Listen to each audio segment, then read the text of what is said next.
Bonjour, dans cette vidéo, je vais vous parler d'un modèle qui permet de bien comprendre notre fonctionnement humain. Il s'agit du modèle fonctionnel des états du moi, qui est un concept qui est issu de l'analyse transactionnelle. Peut-être que vous en avez déjà entendu parler. Donc, ce qui constitue notre personnalité peut être subdivisé en pensées, sentiments et comportements. Ces pensées, sentiments et comportements peuvent être classés en trois groupes distincts qui correspondent chacun à un état du moi.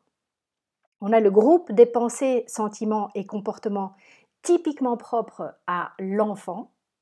Il y a le groupe des pensées, sentiments et comportements typiquement propres à l'adulte. Et un troisième groupe, le groupe des pensées, sentiments et comportements typiquement propres aux parents. On les représente classiquement de cette façon: trois cercles placés l'un au-dessus de l'autre, se touchant mais ne se superposant pas. Chacun d'entre nous dispose de trois états du moi, peu importe son âge et peu importe son statut familial.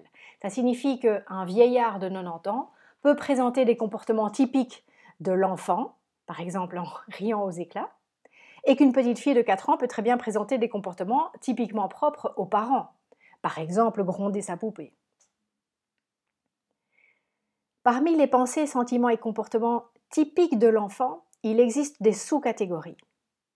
Il y a les comportements, pensées et sentiments qui sont purement spontanés, naturels et dénués de toute influence extérieure. Ce sera par exemple le fait de rire aux éclats, ou d'exprimer sans honte une idée nouvelle, ou de ressentir sans retenue une émotion naturelle. Cet ensemble de comportements, pensées et sentiments est classé dans ce qu'on appelle l'état du moi enfant libre, parce que libre de toute influence externe. Toujours parmi les pensées, sentiments et comportements typiques de l'enfant, il y a aussi ceux qui sont le fruit d'une influence extérieure, d'une adaptation. Les pensées, sentiments et comportements se sont adaptés à l'éducation, aux règles, aux normes, aux lois, aux attentes, à la pression sociale. Et ils sont le fruit d'une réaction à ces normes externes. On peut classer ces comportements, pensées, sentiments en deux façons de réagir face à ces normes externes, deux façons de s'adapter différentes. Soit la soumission, soit la rébellion. On retrouve donc un état du moi enfant soumis et un état du moi enfant rebelle. Un comportement typique de l'état du moi enfant soumis, c'est par exemple celui de l'homme qui, en voiture, parce qu'il passe à côté d'un policier, alors qu'il respecte déjà les limitations de vitesse, il ressent malgré tout la nécessité de se soumettre encore et du coup de ralentir. Comme pour dire: c'est toi qui as le pouvoir, je le reconnais. Alors, regarde, je m'y soumets, regarde comme je suis sage. Alors qu'un comportement typique de l'état du moi enfant rebelle, ce serait de ressentir la nécessité de se rebeller contre la règle et de pousser sur l'accélérateur à la vue du policier, en profitant par exemple du fait que son attention est ailleurs. Comme pour dire: je sais que c'est toi qui as le pouvoir, mais il n'est pas question que je le reconnaisse et que je m'y soumette, et pour ça je vais expressément aller contre la règle que tu m'imposes. Ces deux types d'adaptation à la règle privent le protagoniste de sa liberté et de sa spontanéité. En fait, il ne choisit pas de respecter le code de la route simplement parce que, globalement, il sait que c'est dans son intérêt, comme un adulte clairvoyant et pleinement conscient pourrait se le dire. Non.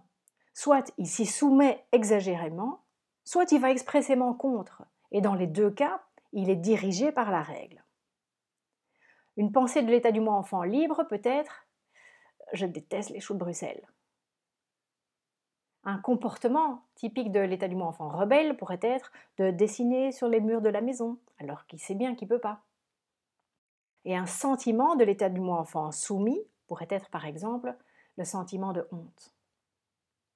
L'état du moi adulte n'a pas de subdivision, c'est l'ensemble des comportements, pensées et sentiments qui fonctionnent comme l'ordinateur de bord.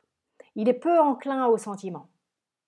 C'est la part de nous qui, une fois aux commandes, informe, réfléchit, évalue, analyse, choisit. Donc les sentiments qu'on y retrouve sont très modérés. Ce sera par exemple le très léger sentiment de satisfaction du travail accompli. Cet état du moi est essentiellement composé de pensées rationnelles et d'actions réfléchies et modérées. C'est avec notre état du moi adulte que nous sommes en mesure de régler les problèmes grâce à ces facultés d'échange d'informations, d'analyse et de décision.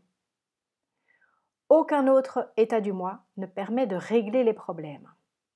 Autrement dit, pour régler les problèmes, vous devez mettre votre état du moi adulte aux commandes de vos pensées, sentiments et comportements.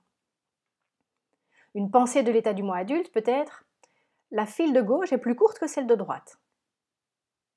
Un comportement de l'état du moi adulte, ça peut être de se diriger vers la file de gauche. Et le sentiment de l'état du moi adulte, c'est la satisfaction modérée d'avoir eu la bonne analyse.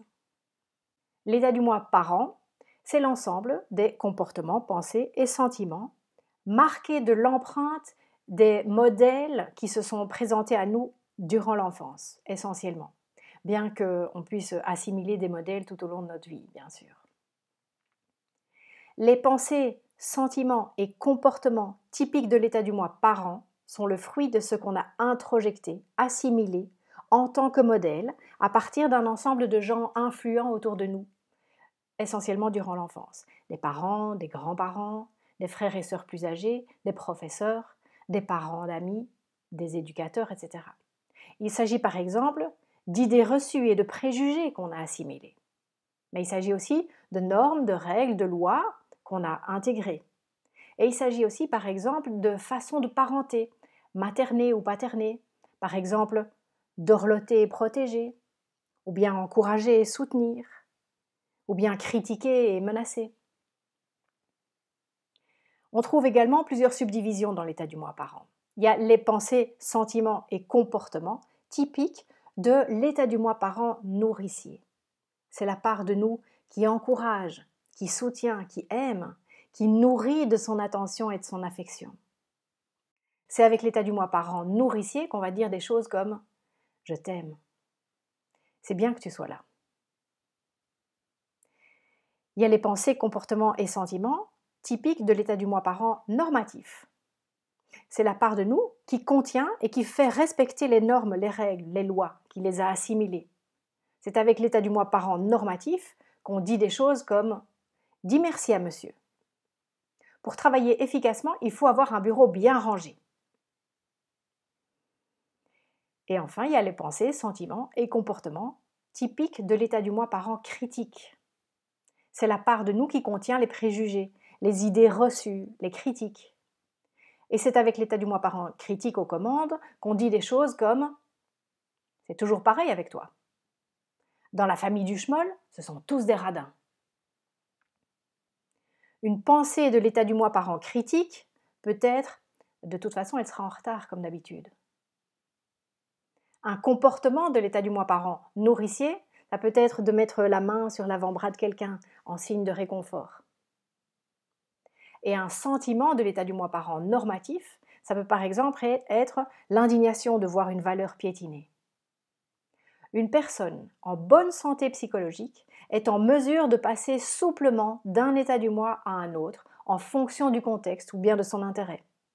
Sa bonne santé psychologique se manifeste par le fait de pouvoir passer facilement, surtout de choisir délibérément, d'activer, de mettre aux commandes de ses pensées, sentiments et comportements un état du moi en particulier. Exemple. Martin est chef d'une petite entreprise et il sait que pour des raisons budgétaires, il va devoir licencier un membre de son personnel le lendemain. Mais il peut néanmoins choisir aujourd'hui, parce que aujourd'hui c'est le jour de l'anniversaire de son épouse, de profiter de la soirée malgré tout, en mettant du coup son état du moi enfant libre aux commandes. Et si pendant la soirée, il devait arriver que quelqu'un se blesse et nécessite des soins, par exemple parce qu'il s'est brûlé, Martin serait en mesure de mobiliser son état du moi parent normatif pour lui dire quoi faire. Passe la brûlure sous l'eau froide. Et ensuite, activer son état du moi parent nourricier pour faire une embrassade réconfortante au blessé. Et quand il se trouve au fourneau, Martin peut utiliser son état du moi adulte facilement pour vérifier que les pâtes sont cuites, que sa sauce est suffisamment chaude et qu'il manque une assiette à table. Donc, en passant au gré des circonstances, des besoins et de son intérêt d'un état du moi à un autre, Martin est réellement aux commandes de sa vie. Alors en prenant conscience de ce modèle, vous découvrez que depuis le début de votre vie, vous tenez en main le volant de vos comportements, pensées et sentiments, sans même le savoir. Et à partir de maintenant, vous pouvez choisir de diriger consciemment votre volant. À bientôt!